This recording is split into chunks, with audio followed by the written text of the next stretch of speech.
This is the PR Podcast, a show about how public relations helps you tell your story to the world.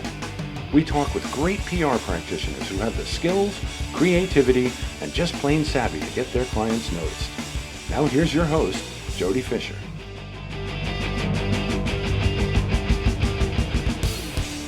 Hey everyone, and welcome to the PR Podcast. I'm Jody Fisher. Thanks for joining us. Well, did you know we have our own YouTube channel? So that means you can watch episodes as well as listen to them. You can check me out here in the PR Garage where I record all the episodes, and you can see our brilliant and intelligent guests who have faces made for TV, whereas I have a face made for radio. But check out the YouTube channel. It's a lot of fun to watch, and you can see what's going on as well as here. That's at the PR Podcast on YouTube. And of course, you can find us anywhere on social at the PR Podcast as well. Now let's get on with our show today and our terrific guest. Hally Wax is Senior Vice President at RH Strategic Communications, where she provides strategic counsel to tech clients, including Forescout, Sumo Logic, TrustWave, Armor Code, SANS Institute, Cisco, and PCI DSS. Her 2 decades of experience in enterprise technology, cybersecurity, financial services, and more includes mergers and acquisitions, organizational rebrands, high-profile launches, and high-impact IT and business media relations. In 2018, she was named one of the top women in public relations by PRNews. Hally, welcome to the PR Podcast. Thank you. It's great to be here. This is a topic I think we all need to understand, even if we don't understand it to the degree that you understand it. We all need to be aware of cybersecurity and what we're doing online, right? Absolutely. Tell us a little bit about that and tell us the role that some of your clients play in that. Absolutely. Well, cybersecurity, enterprise tech, and especially cybersecurity is a very complex marketplace where you have shifting threats, whether they're from cyber criminals, hacktivists, or nation states that are impacting both the public and private sector. On top of that, you've got it further being complicated by emerging technologies like generative AI, for example, and then you have shifting regulations that you're trying to keep on top of from a compliance standpoint. So our clients help with all of the above, providing technology, thought leadership, and a variety of solutions to help our clients understand the marketplace, protect their enterprise networks, and understand what they need to do to check those compliance boxes to keep their company and their customers safe. So much of PR is getting our clients to stand out. And I think when it comes to the issue of cybersecurity, whether you are an individual or whether you're a company that's worried about, entire fleets of computers and mobile devices and all that stuff, how do you get some of your clients to stand apart from the crowd? What do you do in working with them to sort of not just elevate their visibility, but also get them to stand apart? Yeah, absolutely. So we do a lot of thought leadership, whether it's executive thought leadership or SME thought leadership, and help them really understand, the platforms that they want to lead and those conversations in the marketplace from an expert perspective. So when you have expertise, especially in a marketplace with complex technology, it really helps you stand out as a thought leader, and it provides air cover for your sales team. And also really understanding the competitive differentiators and where you are in the market. It's especially cybersecurity. It's so loud and noisy, and you have a new vendor every single day launching a new product or solution, and they want to differentiate by generative AI. But really, how are you different? And then how can you identify that white space and really lead those conversations in terms of solving really, really complex and important problems? Thought leadership requires really digging in with either the subject matter experts or even the CEO or the C-suite.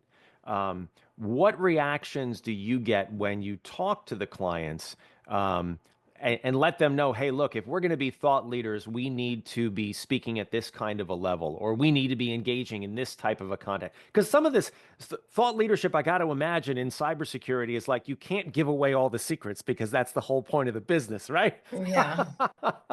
So how do you get them to engage with thought leadership, and what kind of approaches are you taking? Well, they need to be authentic and a good storyteller. Authenticity in terms of coming to the table with a unique perspective. You don't want to just rehash what your competitors or others are saying in the marketplace, but take a stance. And be diligent about it, right? And have an opinion. And even if you could be a little bit provocative or bring something else to the table about an issue that someone else hasn't thought of before is really powerful. At the same time, it's really important to have expertise and really be out there talking about something and really distilling it down, because a lot of the conversations around technology and cyber are really complex and multi-layered. And so if you can take something really complex and make it really digestible for your audience, they will look at you as an expert and come back to you time and time again. So I would just say, being authentic, having that expertise, backing up your expertise by data and research and facts, and then also thinking about, from a storytelling perspective, where were you were you personally in the trenches? Was there someone in your organization in the trenches with a customer that was solving a really complex, that you were helping to solve a really complex problem for, and bring real world solutions to real world problems to life in those conversations? That goes a long way with a reporter or journalist in terms of driving thought leadership. And when we talk about thought leadership, I feel like everyone's got a different idea of what that looks like as a finished product, right? I think a lot of people default to the, op-ed in the Wall Street Journal or the, something like that. But are there other types of thought leadership vehicles as well? I mean, is thought leadership as simple as getting somebody a quote in an important article, or is it more nuanced than that? It's more nuanced than that for sure. I mean, thought leadership, of course, it's your company blog. It's having curated content for bylines, looking at, targeted business publications or verticals that you're trying to drive additional awareness and revenue in, and also using social media platforms like LinkedIn. LinkedIn is a really powerful source for thought leaders because there's another level of engagement. So, of course, people can engage with you on your blog and ask questions or leave comments. They can do the same thing for a byline. But when you have something like LinkedIn and you're able to post content, and this is beyond just posting content on your company news, but if you're able to post content on, breaking news that's happening within, the cybersecurity threat landscape, or something that's happening, for example, there's, critical infrastructure continues to increase as a big area of concern. So if you can weigh in on those type of topics with your own opinion, or a personal experience that you had with a customer, and then engage your community by asking them their thoughts and opinions and getting people to have a dialogue with you in a two-way conversation, is really, really powerful for a thought leader. And, as thought leaders, we all have people that we want to engage and collaborate and influence.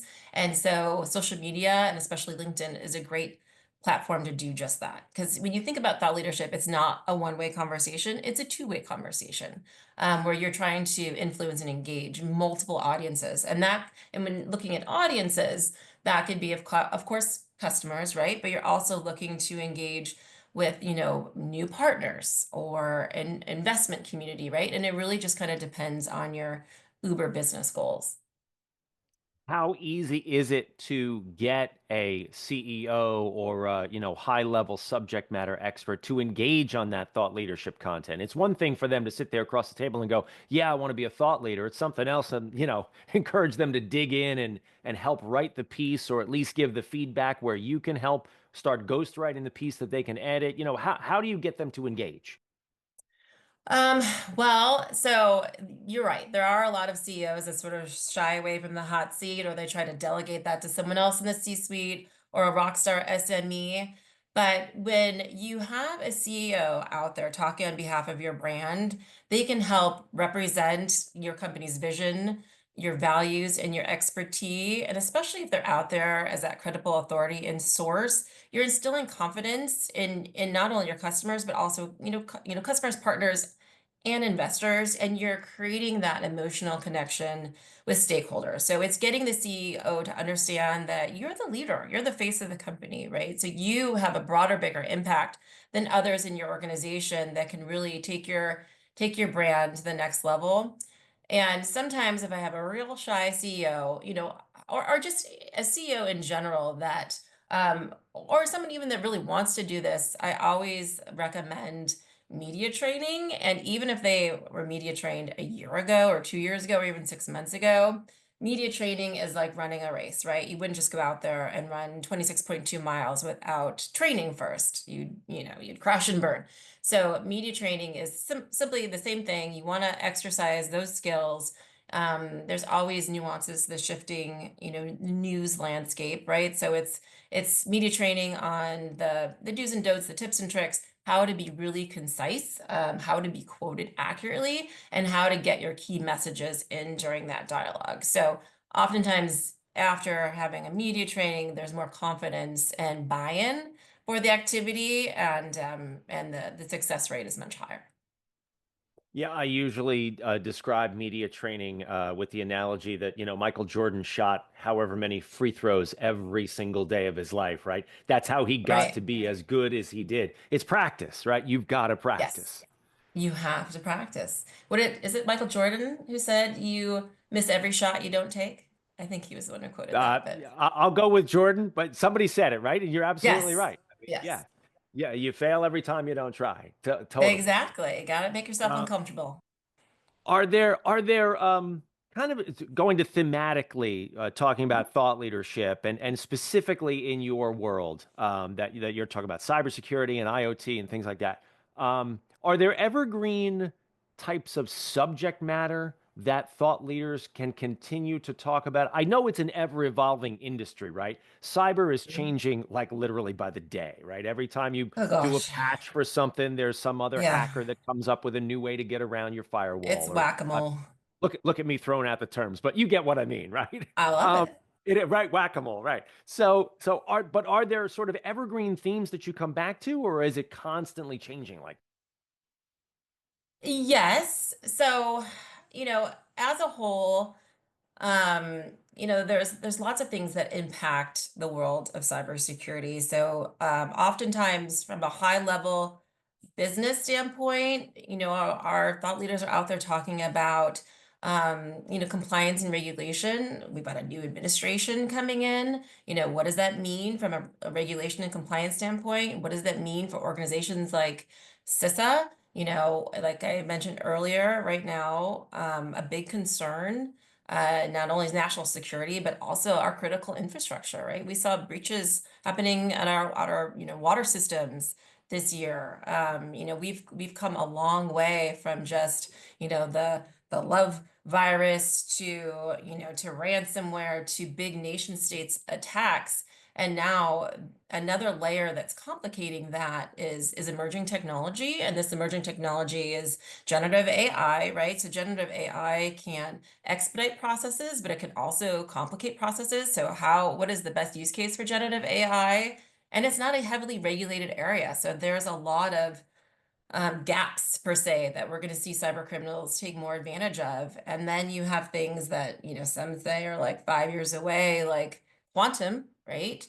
So is quantum going to break every algorithm that we have in place and decrypt our crypt data, right? So our data right now is being harvested is at exponential rates. And as soon as quantum comes to bear, then we could be in a really hard place if we don't have that safeguarded. So there's many big meaty issues that some are tried and true and continue to stay out there, and some are evolving. But cybersecurity is something that is never going to go away. It's something that's always needed. And the intersection between technology and cybersecurity is very important too, because with every great technology advancement, you need cybersecurity to be the underpinning to protect it.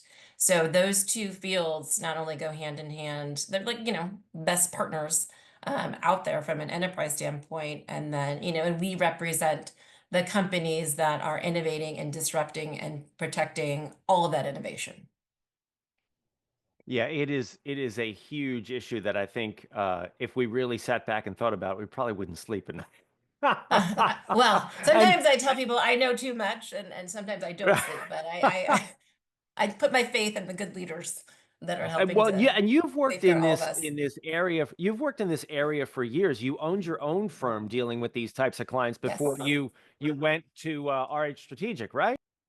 Yes, I had my own firm, Mixed Public Relations, with a business partner that we grew for about 10 years, and then it was acquired by RH Strategic. And our niche and our focus area was enterprise tech, heavy cybersecurity. So I've been around a long time and saw the impact of WannaCry and Stuxnet to the big breaking vulnerabilities and zero-day threats that are impacting our world today. So we've come a long way in terms of our ability to safeguard a lot of our technology and our organizations, but we still have a long way to go.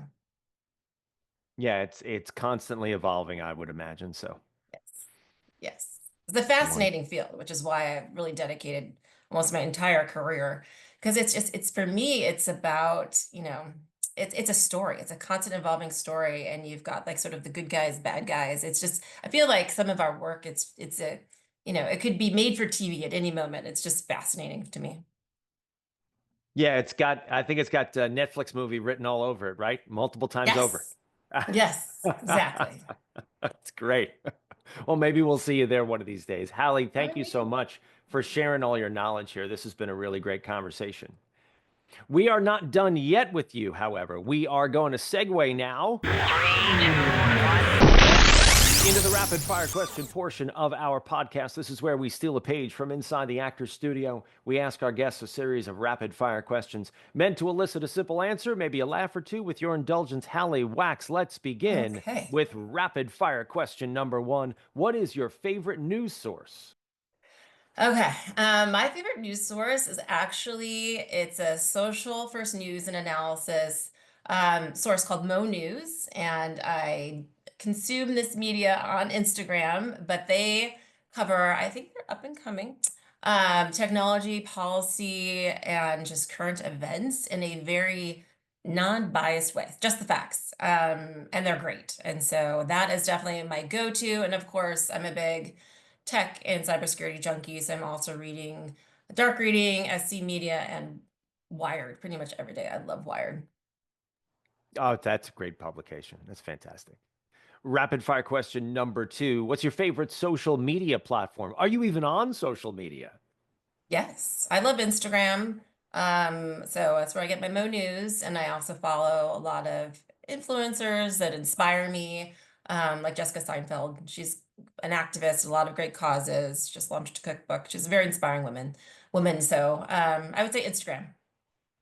Love it. Rapid fire question number three. Coffee or alcohol? Coffee. I drink a lot of coffee. My go-to is an oat milk latte, probably too much of it.